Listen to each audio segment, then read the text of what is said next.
Madame la Présidente, Monsieur le Président du Parlement européen, au nom du groupe UDI de cette Assemblée régionale, tout autant qu'en qualité de président de la Commission des Affaires européennes, je m'associe au message de bienvenue formulé par notre présidente Valérie Pécresse et par l'ensemble de mes collègues orateurs qui m'ont précédé, ainsi, Monsieur le Président, que nos remerciements pour votre présence. Pour nous, membres de la famille socio-libérale et profondément européenne, dont Simone Veil fut l'une des figures et reste une inspiratrice, l'émotion est grande aujourd'hui à l'occasion, en votre présence, du baptême de cet hémicycle à son nom. Puissent les échanges politiques qui s'y tiendront être désormais à la hauteur de ce que Simone Veil fut pour notre pays, pour l'Europe, pour le monde et pour la dignité humaine.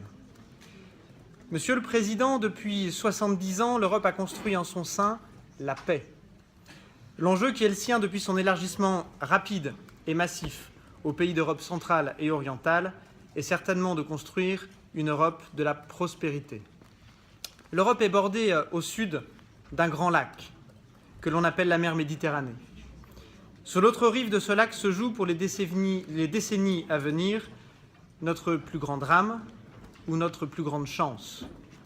L'Afrique est le continent du XXIe siècle, avec une population qui va doubler d'ici 2050, une croissance certes inégale, mais globalement très élevée, une pénétration des nouvelles technologies galopante, l'Afrique éveille de bien voraces appétits.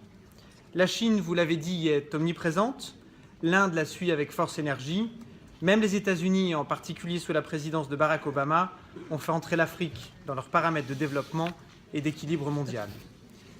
Plusieurs pays européens entretiennent des relations anciennes, complexes, intimes avec l'Afrique.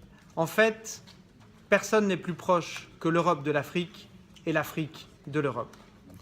Et pourtant, les initiatives venant d'Europe restent isolées, nationales, personnelles.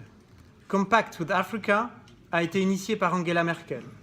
Énergie pour l'Afrique est un projet lancé par Jean-Louis Borloo avec l'appui de l'ensemble des chefs d'État africains. Mais l'Union européenne n'est jamais pilote. Monsieur le Président, allons-nous laisser les grandes puissances émergentes, exclusivement intéressées par les questions économiques, seules en Afrique? Allons-nous, depuis la rive nord, regarder ce continent sombrer dans une crise démographique dont l'une des conséquences immédiates sera de transformer la mer Méditerranée en cimetière géant de l'indifférence?